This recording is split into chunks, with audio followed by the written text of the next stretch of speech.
बिहार की धरती, जो कभी गंगा के किनारे अपनी सांस्कृतिक और ऐतिहासिक समृद्धि के लिए जानी जाती थी, आज एक बार फिर सियासी उबाल और सामाजिक टकराव की आग में जल रही है।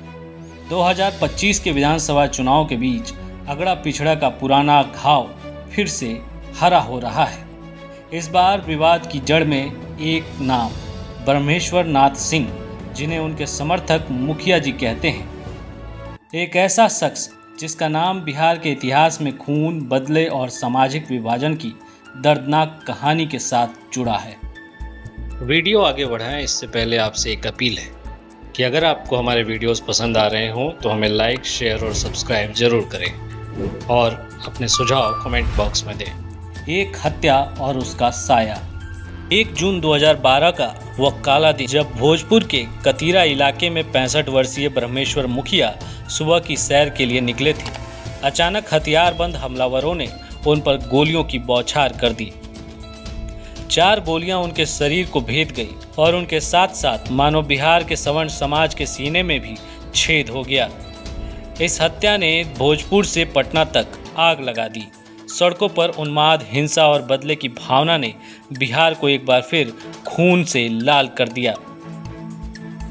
लेकिन सवाल यह है कि यह शख्स जिसका नाम ब्रह्मेश्वर मुखिया था, आखिर था कौन, जिसकी मौत ने इतना बवाल मचा दिया। ब्रह्मेश्वर मुखिया का उदय, एक विवादास्पद नायक। ब्रह्मेश्वर मुखिया का जन्म भोजपुर के खोपीरा गांव में हुआ था।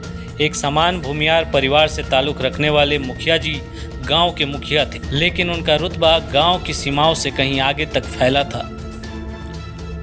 उनकी कहानी को समझने के लिए हमें बिहार के उस दौर में जाना होगा जब नक्सल आंदोलन और जातीय नरसंहार ने इस धरती को खून से रंग दिया था। 1967 में बंगाल के नक्सलबाड़ी से शुरू हुआ नक्सल आंदोलन बिहार पहुंचते पहुंचते एक खूनी संघर्ष में बदल गया। माओवादी संगठन जैसे एमसीसी सवर्ण जमींदारों की जमीनों पर कब्जा कर रहे थे। लाल झंडा गाड़कर जमीनें छीनी जा रही थी और विरोध करने वालों को मौत की सजा दी जा रही थी।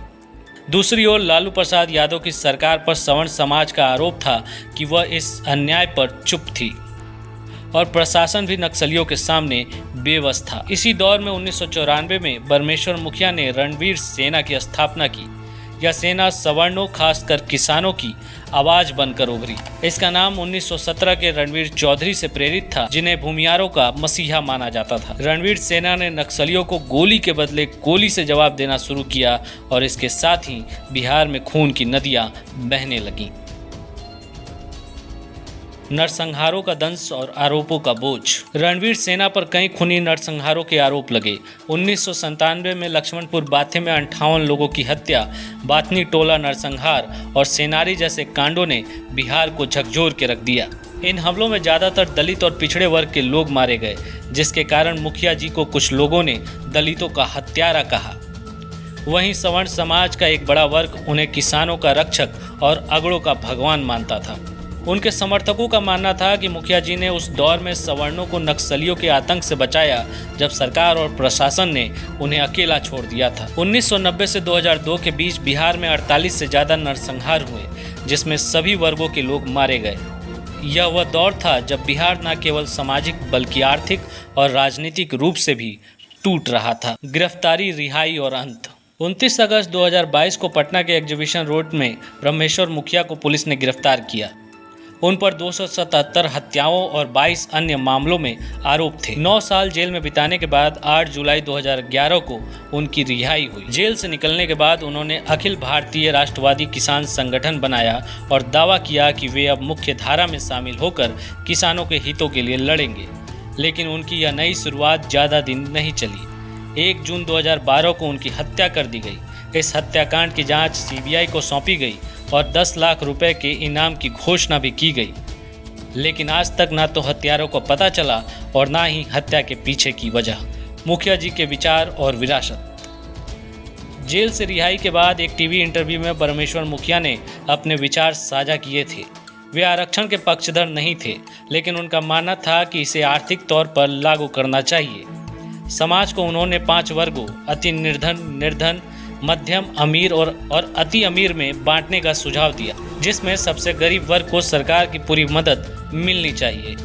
वे लोकतंत्र में राष्ट्रपति प्रणाली के समर्थक थे और खुद को कट्टर राष्ट्रवादी मानते थे।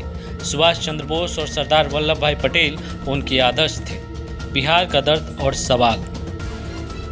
परमेश्वर मुखिया की कहानी बिहार के उस दर्द को उजागर करती है जो जातीय टकराव, नक्सलवाद और सियासी अवसरवाद के बीच पिसता रहा।